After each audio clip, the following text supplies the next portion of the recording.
사랑하는 여러분, 새해를 시작한 지 얼마 되지 않았습니다. 주님과 내 평생을 살아가는 그 일에 후회가 남지 않고 주님과 동행하는 삶을 살아가기를 원합니다. 그러려면요, 말씀이 우리 삶 가운데 늘 들려져서 말씀으로 돌아가서 말씀이 나를 이끌게 하는 삶을 살아야 합니다. 저는 제 평생의 말씀 때문에 2번 놀라는 계기가 있었습니다. 그 첫 번째는 목사 안수를 막 받고 부임한 교회에 장례식을 1년에 54명이면 한 분당 위로 예배까지 6번에서 7번. 부교역자로 있을 때 들었던 설교는 죽은 나사로가 살아났다는 이야기 외에는 들어본 적이 없었습니다. 그런데 1,500여 명을 제가 담당하게 되면서 그 한 교구에서 54명의 장례식을 치르게 되었습니다. 결론은 제가 죽겠더라고요.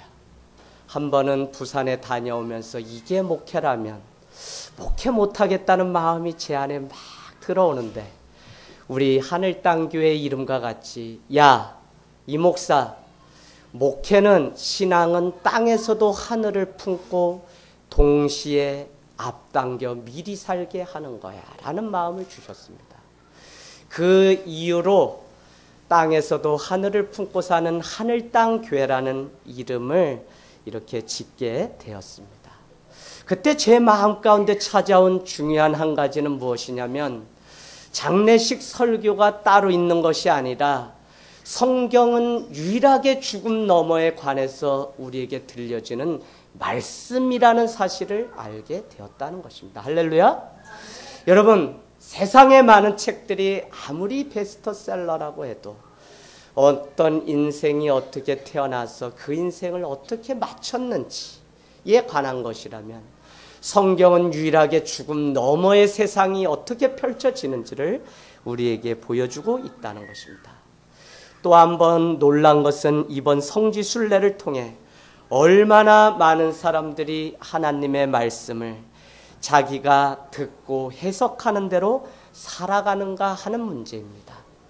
예레미야와 이사야 선지자가 예수님만이 메시아라고 우리에게 선포하였지만 지금도 여전히 유대인들은 예수님을 보지 못한 채 자기 열심으로 말씀을 외우고 묵상하며 자녀들에게 그 신앙의 전통을 물려주는 것들을 보면서 아하, 말씀이라고 하는 것들이 자기 위주로 해석되고 자기 자신에서 벗어나지 못하게 되면 얼마나 왜곡된 그 말씀이 되는지를 다시 한번 깨닫게 되었습니다. 여러분, 오늘 우리가 듣고 나누는 이 말씀은 하나님이 우리에게 주신 계시며 진리의 말씀을 듣고 읽기에 그 말씀을 지키기에 요한계시록 1장 3절은 우리에게 복이 있다고 말씀하신 줄로 믿습니다. 오늘 우리가 읽은 창세기 1장 1절은 그런 의미에서 너무 중요합니다. 태초에 하나님이 천지를 창조하시느니라. 성경 첫 장의 선포가 우리 인간이 살아가는 인류의 그 창조주가 하나님이라는 사실을 이렇게 선포하고 있습니다. 성경 말씀은 무분별하게 알거나 교리적, 주제별로 부분적으로 알기에 우리도 그 하나님의 사랑의 약속을 따라 그 언약이 어떻게 우리에게 이루어지는지를 보지 못하는 한계를 보면서 살아갑니다. 그래서 2017년도 다시 도전하기는 이 성경 말씀을 창세기부터 요한계시록까지 꿰뚫어서 읽을 수 있는 은혜가 우리에게 있기를 원합니다. 특별히 하나님이 하신 언약의 말씀을 따라서 우리가 이 말씀을 보기를 원합니다. 그러다 보니까 어떻게 가나안 그 약속의 땅까지 입성하게 되었는지 때로는 지리적으로, 때로는 언어를 따라서, 때로는 문화와 역사와 정치를 같이 보려고 합니다. 하나님이 준비하신 구원의 이 드라마를 우리가 함께 나누는 이 일을 통해서 나를 지으신 이가 여호와 하나님, 하나님이 우리의 주인 되심을 고백하는 귀한 한 해가 되기를 주님의 이름으로 축복합니다. 여러분, 오늘 우리가 읽은 이 창세기는 많은 사람들이 성경의 맨 앞부분에 있기 때문에 최초에 쓰여진 성경이라고 그렇게 생각합니다. 창출, 레민, 신명기에 이르기까지 우리는 모세가 썼다고 해서 모세오경이라고 말씀합니다. 그러나 여러분이 오해하지 말아야 될 첫 번째 것은 무엇이냐면, 창세기의 기록 배경은 모세가 이스라엘 백성들을 이끌고 어떻게 해요? 가나안에 가기까지 출애굽의 여정이 있었습니다. 출애굽을 하고 났을 때 그 백성들 안에 중요한 한 가지의 질문이 있었습니다. 그것은 다른 것이 아니라 하나님이 누구시길래? 라고 하는 것입니다. 하나님이 누구시지라고 하는 그 질문이 이스라엘 백성들과 그 자녀들에게 있었다는 것입니다. 그때 모세는 출애굽 후에 하나님이 누구신지를 들려주기 위해서 창세기라고 하는 이 말씀을 우리에게 들려주었다는 것입니다. 그러니까 창세기의 위치는 출애굽기 다음에 오히려 창세기가 기록되었다고 우리는 보아야 된다는 것입니다. 여러분, 400년 종살이를 했습니다. 430년을 돌았다고도 말씀합니다. 그 많은 여정을 마치고 났을 때 하나님이 누구신지에 대해서 이스라엘 백성들은 물었다는 것입니다. 그런데 이 창세기는요, 아브라함부터 인류가 시작되었다고 말씀하는 것이 아니라 태초에 하나님이 천지를 창조하셨다고 하는 이 1장 1절의 선언부터 우리에게 들려주고 있다는 것입니다. 이것은 다른 것이 아니라 우리 인생의 시작이 하나님의 손 안에서 하나님으로부터 시작될 때 의미 있는 인생을 살아갈 수 있다는 사실을 가르쳐 주는 것입니다. 여러분, 언제 저녁이 되고 아침이 되니 우리 인생의 첫째 날이 찾아왔습니까?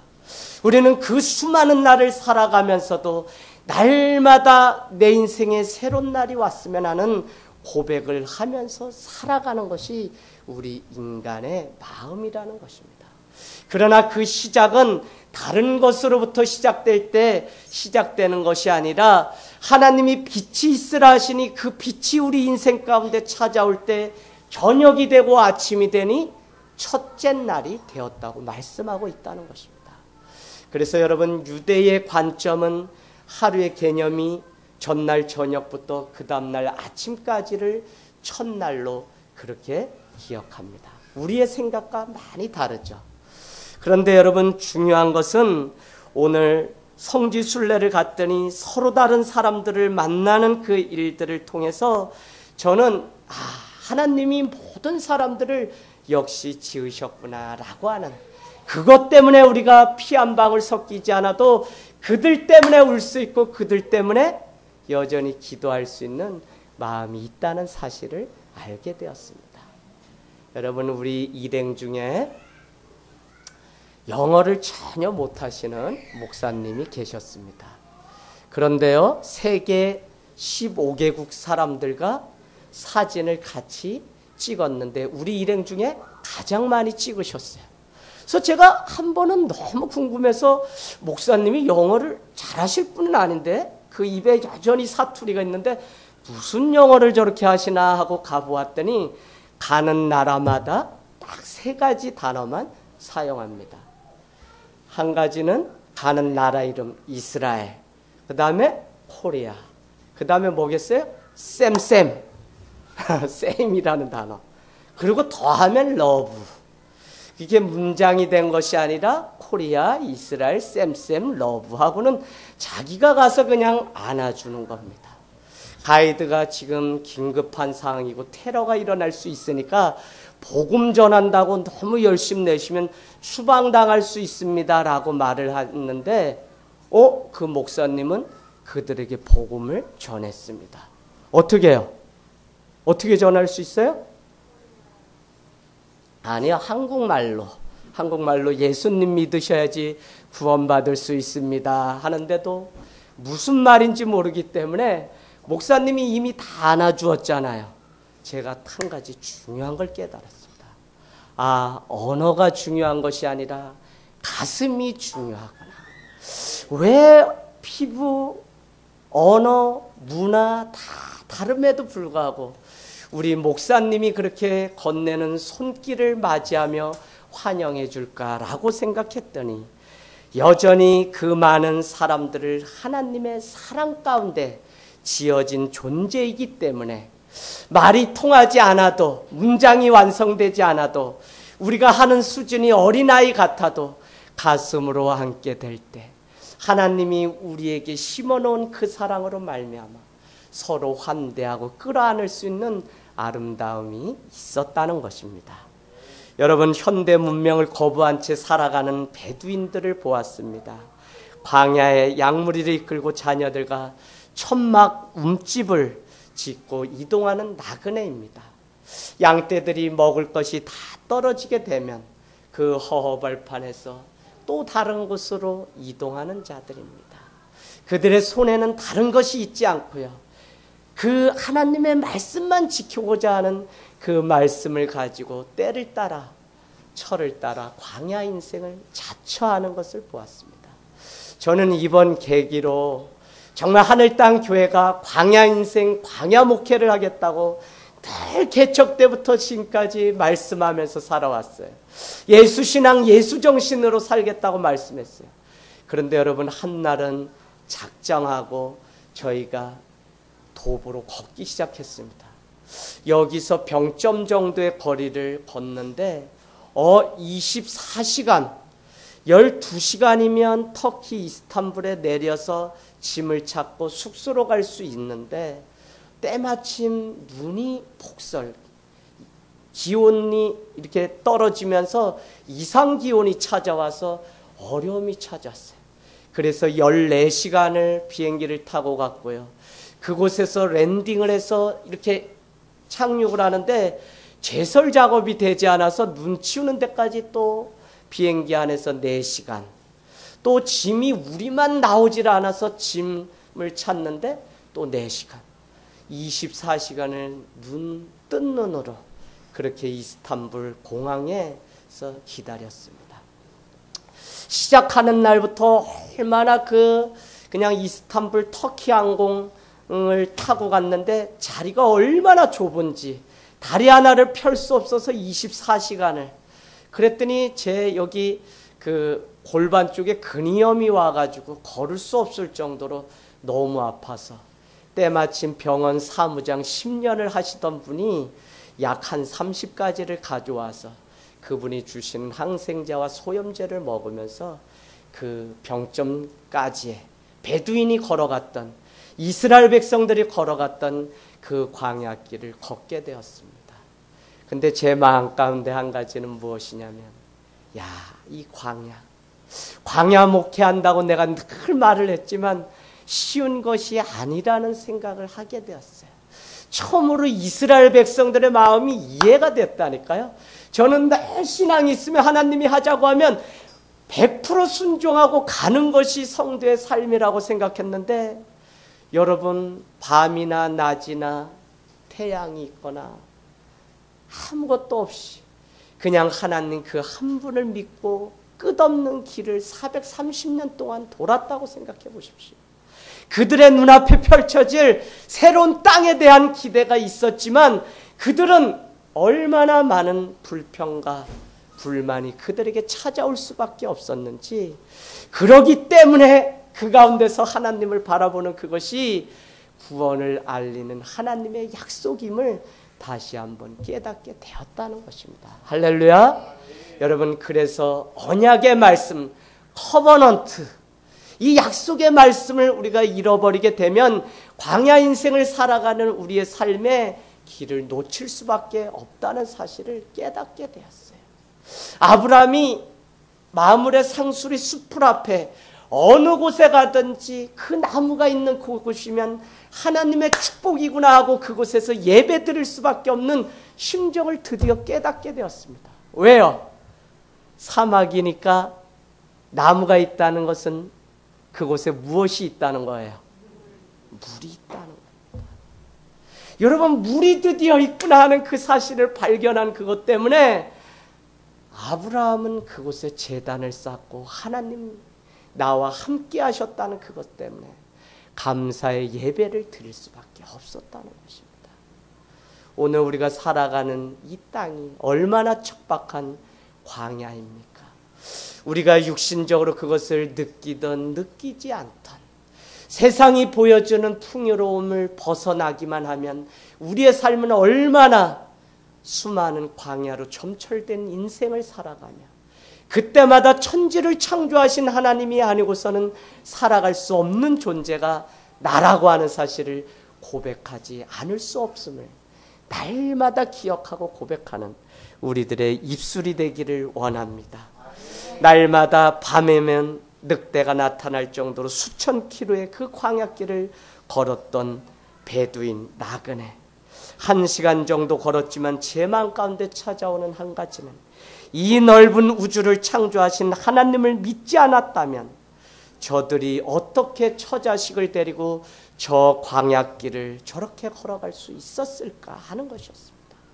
오직 주님만이, 오직 하나님만이 천지를 창조하셨다는 그 사실을 믿는 믿음으로 살아갔기 때문에 그들의 삶을 이끌고 인도하실 분이 주님이라는 사실을 날마다 고백했다는 것입니다. 할렐루야! 그 하나님은요, 우리를 그냥 만드신 것이 아니라 당신의 형상대로 오늘 남자와 여자를 만드셨다는 것입니다. 400년 종살이로 고달픈 그 인생이었는데 주님은 창세기를 통해 하나님의 존귀한 사람이 바로 우리라고 하는 그 사실을 가르쳐 주고 있다는 것입니다. 사랑하는 여러분, 저는 신앙의 회복, 아니 하나님을 진정 내 삶의 주인으로 모시는 사람에게 한 가지 분명한 것이 있다고 믿습니다. 그것은 내 인생의 주인이 이제는 내가 아니라 주님이라고 하는 그 사실을 날마다 고백하며 살아간다는 것입니다. 나는 그분 안에 있을 때 비로소 눈의 비닐이 벗겨져 의미 있는 인생을 어떻게 살아가야 되는지 볼 수 있다는 것입니다. 누군가 하나님을 주인으로 섬길 때 그 가정도 사업장도 신앙의 유산도 온전히 전하여져서 믿음의 가문을 만들어가는, 아브라함 한 사람을 통해 믿음의 가문을 만들게 하셨던 그 일들을 우리에게도 허락하신다고 하는 사실입니다. 이 사실을 모르기 때문에 이스라엘 그 많은 백성들은 때를 따라서 하나님이 주인 되심을 잊기 때문에 가는 곳마다 신전과 산당과 우상을 섬기는 일들이 즐비하더라고요. 여러분, 제가 솔직히 이번에 다녀오면서 가장 많이 본 것이 무엇일 것 같으세요? 신당이었습니다. 그들이 섬기던 그 바알 우상, 여자들은 가슴을 크게 이상하게 만들어서 세워놓고요, 남자들은 또 빼빼 마른, 그런가 하면 곰도 그들의, 그런가 하면 그들은 식물이고 동물이고 다 우상으로 만들어서 그들의 삶의 의미를 그곳에 둠으로 하나님이 패역한 그 세대를 향하여 울게 만들었다는 것입니다. 사랑하는 여러분, 나를 지으신 하나님을 버리는 그 죄가 가장 큰 죄라고 하는 사실, 우리의 인생의 회복은 다른 것이 아니라 태초에 천지를 창조하신 그 하나님과 관계를 맺고 다시 살아가는 그것이 우리의 삶의 회복이요 기쁨이라고 하는 사실입니다. 내가 진정 하나님을요 내 삶의 주인으로 모시고 살아가느냐 안 살아가느냐의 싸움이 신앙의 전부였습니다. 오늘 우리가 이곳에 예배를 드렸냐, 교회를 잘 다니냐의 싸움이 아니라 내가 있는 그곳이 하나님을 인정하고 그분을 주인으로 섬기는 삶이 우리 삶 가운데 있는지에 대한 싸움을 우리는 날마다 해야 된다는 것입니다. 사랑하는 여러분, 서영이가 금요일에 기도에 나왔어요. 그래서 제가 성지 순례를 마치고 와서 이 아이가 얼마나 반가운지 서영아 하고 했더니 이 녀석이 와서 막 와서 안겨요. 서영이 한번 뒤에 얼굴 좀 이렇게 보여주세요. 아, 서영이 너무 이뻐요. 그래서 제가 서영이에게 이렇게 물었거든요. 서영아, 너 교회 다니니까 기쁘니? 어린이 교회 리더가 되니까 기뻐? 라고 물었더니 고개를 끄덕끄덕이는 거예요. 제가 이 아이가 얼마나 이쁜지 기도의 시간에 머리에 손을 얹고 축복 기도를 하는 시간, 특별히 이 어린아이의 신앙의 고백이 세상을 살아가는 동안 부끄러움을 당하지 않는 믿음이 될 수 있도록 하나님, 이와 같은 어린아이의 그 믿음이, 주님을 인정하는 이 믿음이 강물같이 세상 가운데 퍼져갈 수 있도록 하나님 도와주세요 하고 기도하는 시간이 있었습니다. 창세기는요, 아브라함이 선택되어질 때까지 끊임없이 하나님 없는 삶을 살아감으로 창조하신 하나님, 타락한 인간 다시 찾아오셔서 끈질긴 사랑의 추적자가 돼서 리뎀션, 구속하시고 리크리에이션, 재창조의 그 은혜를 우리에게 주시는 주님에 대해서 말씀하고 있다는 사실입니다. 그때마다 하나님은요, 찾아오셔서 우리에게 구원의 길을 내셨다는 것입니다. 아담과 하와가 선악과를 따먹게 되었습니다. 먹지 말라는 계명을 어긴 것입니다. 왜요? 그들의 눈에는 먹음직도 하고 보암직도 했다는 것입니다. 성경은 분명히 먹지 말라고 했음에도 불구하고 그들은 먹음직도 보암직도, 결국은 그 선악과에 손을 대었다는 것입니다. 우리도 살아가면서 우리의 생각으로 판단하고 결정하는 수많은 갈림길에 놓일 때가 있습니다. 그때 하나님을 원망하기도 하고요. 그때 하나님이 보이지 않는다고 책찍질하기도 합니다. 그런가 하면 우리를 기다리고 계시는 그 주님, 동고밭까지 와서 상거가 멀매도 불구하고 그 아들이 돌아오기를 기다리시는 아버지의 마음을 헤아리지 못하는 탕자의 심정으로 살아가는 수많은 아들들이 이 땅 가운데 있다는 것입니다. 그럼에도 불구하고 주님은 끈질긴 추적자가 되셔서 오늘도 우리의 손을 붙드시고 내가 너를 지었으며 내가 너를 불렀다고 하는 놀라운 사실을 우리에게 말씀하고 있다는 사실입니다. 그렇게 많은 신들이 있지만 이스라엘의 유일신, 우리의 유일하신 하나님 한 분밖에 없다는 것입니다. 여러분, 출애굽을 한 후에 이스라엘 백성들에게 지금 이 창세기를 들려줬다고 제가 말씀드렸어요. 그 이야기는 뒤집어 보면 무슨 이야기냐면 많은 사람들이 자기가 붙들고 싶은 그것을 붙들면서 살아가는데 창세기 1장 1절은 너희가 믿고 의지하고 붙잡는 모든 것을 끊어버리고 이제는 무엇요? 태초에 하나님이 천지를 창조하셨다는, 창조주 하나님을 붙들고 살아가야 된다는 선포를 우리에게 창세기가 들려주었다는 것입니다. 여러분, 오늘 우리 삶의 금을 긋는 하나님은 태초에 하나님이 천지, 시간과 공간을 만드시고 여섯째 날에 이르기까지 만물을 창조하신 분이라는 사실을 가르쳐 줍니다.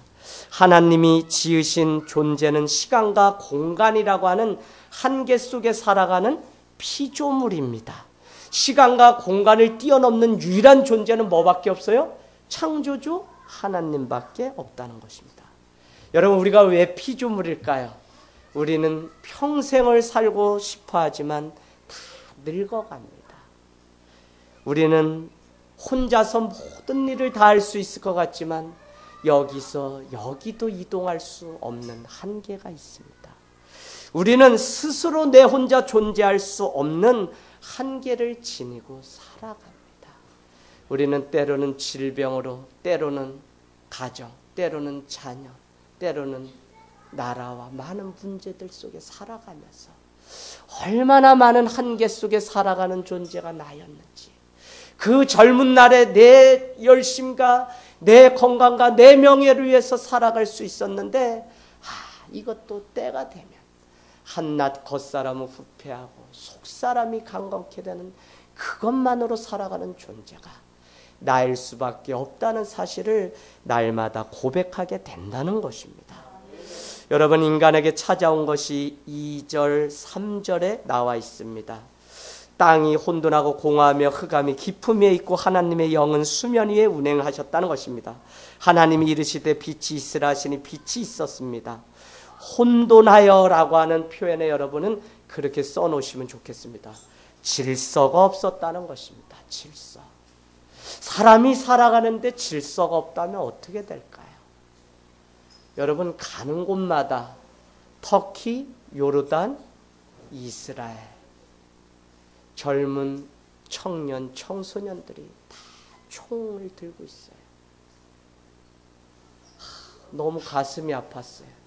예수님이 오신 평화의 그 땅에도 곳곳마다 총을 들고 있는 많은 사람, 요단강을 기대하고 그곳에서 발을 담그고 세족식을 하고 이렇게 세례를 주는 일들을 하려고 다 준비했는데 바로 앞에 요르단과 이스라엘 그 국경을 지키는 총든 여군들이 질비해 있는 것을 보면서 얼마나 많은 마음에 질서가 없는데 그 질서를 총으로 해결해 보려고 하지만 되지 않는다는 사실을 알게 되었습니다.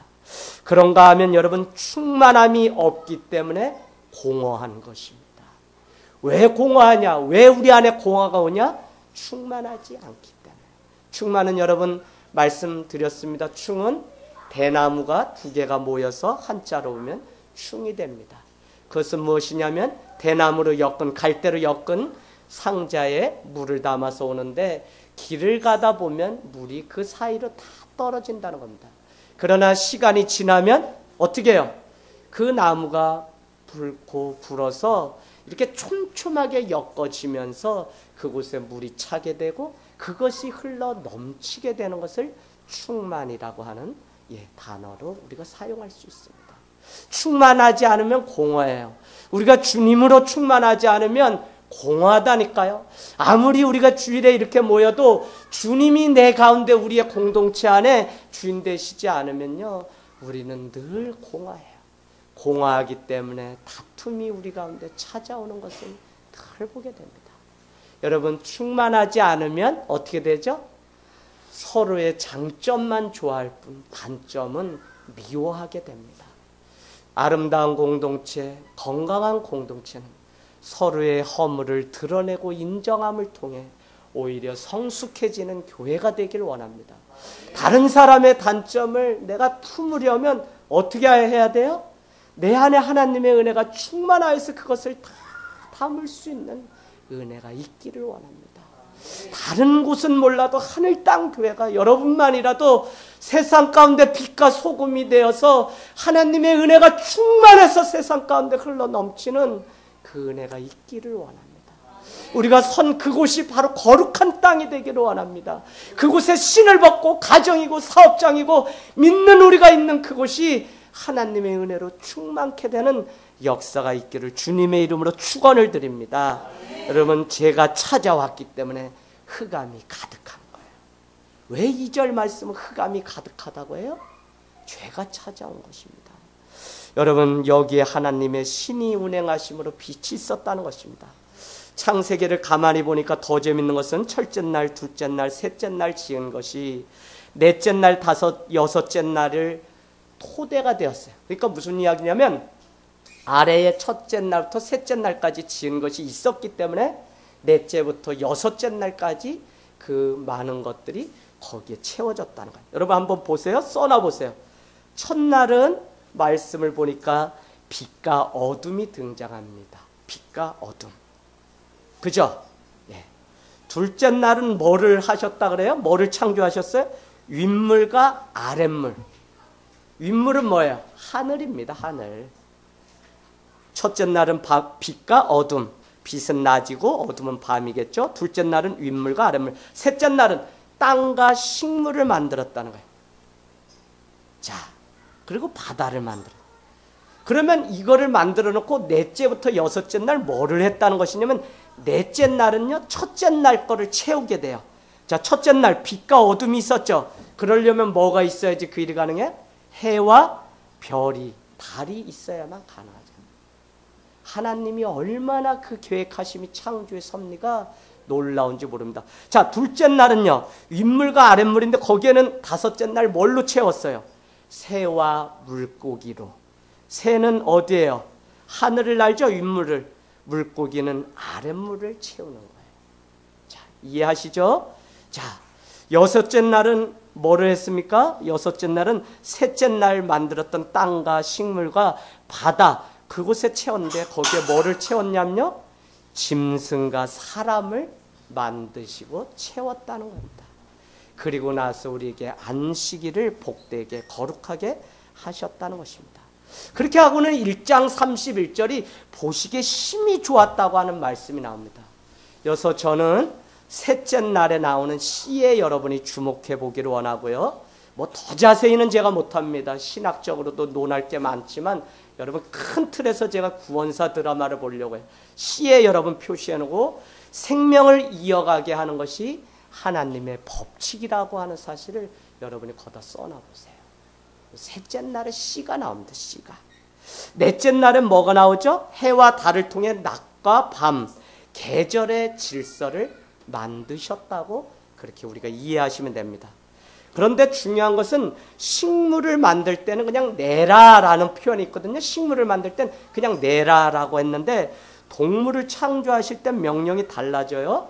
그래서 1장 20절에서 23절에 보니까 모든 생물을 그 종류대로 만드셨다고 하는데 먼저 그 종류에 그렇게 여러분 써놔 보세요. 20절에서 22절 종류에 이렇게 하나님은 종류대로라고 하는 그 단어를 통해서 다양함을 강조하고 있다는 사실입니다. 그리고는 마지막에 창조하실 사람을 강조하고 있습니다. 근데 인간의 창조는 오히려 어떻게 말하냐면 동물들은 종류대로 그 씨앗대로 이렇게 표현했다면 인간은 오히려 많은 것에서 여러 개를 낸 것이 아니라 한 몸이 둘로 창조되게 하셔요. 달라요. 지금 이해하시겠죠? 제가 이제 성경 꿰뚫어 읽기 원래 우리가 매달 하잖아요. 그때 제가 창세기를 다시 개척 때 했었는데 여러분에게 1시간 반 강의를 통해 지도로 자세히 이런 것들 설명하겠습니다. 자, 그래서 인간은 한 몸에서 둘로 창조하셨다는 겁니다. 특별히 우리 인간은 22절을 보면 생육하고 번성할 뿐 아니라 다스리고 충만하라고 하는 복을 주었어요. 아까 식물은 뭐예요? 그냥 내라라고만 했어요. 내라. 여기서 우리가 누구인지를 주님은 가르쳐 줍니다. 바로 하나님이 우리를 자기 형상 곧 하나님의 형상대로 사람을 창조하셨고요. 남자와 여자를 창조하셨다는 사실을 가르쳐 줍니다. 아담을 만들고 갈비뼈를 취하여 하와를 만들었죠. 그래서 둘은 경쟁자가 아니라 한 몸에서 나온 본체였다고 하는 사실을 우리에게, 겉보기에는 다른데 하나님의 형상을 닮은 아담은 여자와 신비로운 연합의 관계를 갖게 되었다.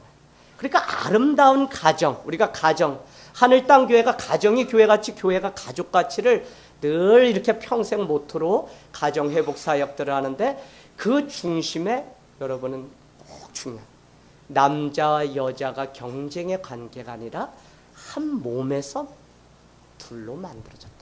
그래서 연합할 때 아름답게 만드신 것이 바로 하나님의 창조 질서라는 것입니다. 그러나 더 자세히 베드로 전서는 우리에게 말씀하죠. 여자들은 어떻게 하라 그래요? 남자들에게 순종하라고 이야기합니다. 왜요? 믿지 않는 남자라도 아내의 그 순종함을 통하여 주께로 돌아올지 누가 아느냐라고 이야기합니다. 그러면서 베드로 전서는 뭐라 그러죠? 여자들이요, 겉모습이 아니라 내 마음의 심령을 안녕되게 평안하게 만들라라고 말씀하셨다면 남자들에겐 뭘 말씀하셨죠? 혹시 기억하시는 분 있어요? 재작년에 우리가 47번에 걸쳐서 베드로 전후서를 다 마쳤는데요. 뭐라 그랬어요? 남자들은 여자를 대하기를 깨지 그릇과 같이 하나님의 유업을 이어받을 자로 기억하고 같이 섬기라. 이 모든 말씀이 다 뭐예요? 같이 연합함을 통해 하나님의 나라를 이루어가라고 우리에게 말씀하고 있다는 것입니다. 여러분, 오늘 말씀을 마치면서 저는 천지를 창조하신 하나님은 우리에게 자신을 나누어 주었다는 것을 가르쳐 주고요. 또 한 가지는 우리를 위해서 안식을 주셨다는 결론을, 특별히 정복하라는 것이 밟아 이기라는 것이 아니라 하나님의 방법대로 잘 통치하라고 우리에게 모든 것을 맡겨주셨다는 것입니다. 특별히 충만하라고 하는 그 단어를 통해서 다른 것이 비집고 들어올 수 없도록 하나님께 꽉 붙들려서 살아가는 그것이 우리 인생의 축복이라는 것입니다. 또 한 가지는 일곱째 날을 거룩하고 복되게 하셨는데, 그 거룩이라는 단어는 하나님 앞에 구별되어 드린다는 의미입니다.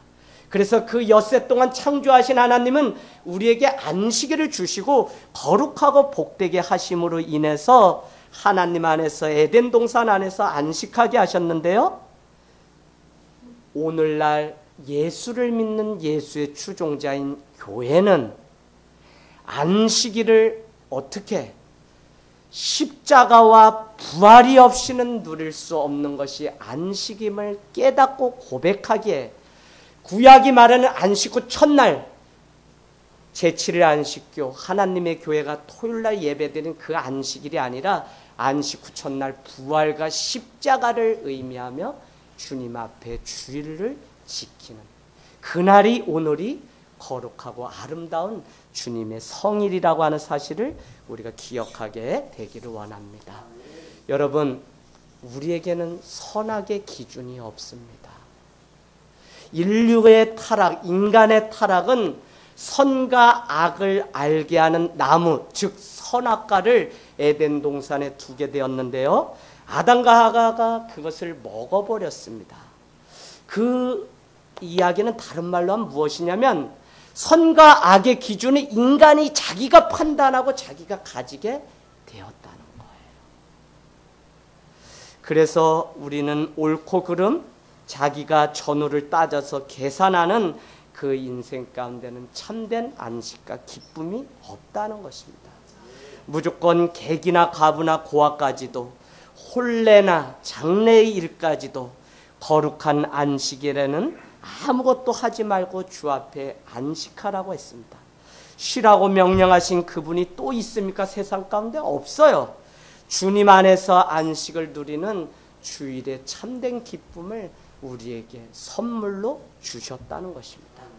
그 안식일, 오늘 우리가 드리는 이 주일에 우리가 기억해야 되는 유일한 한 가지는, 엿새 동안 우리를 지으시고 지키시고 창조하신 하나님의 손길을 기억하고 기념하고 감사하며 다시 주님과 손잡고 세상 가운데 나아가는 복된 결단이 우리에게 있어야 합니다. 여러분, 다음번에는 이제 많이 건너뛰어서 노아의 이야기로 들어갑니다. 하나님의 구원의 역사가 어떻게 펼쳐지는지 여러분과 함께 나누기를 원합니다.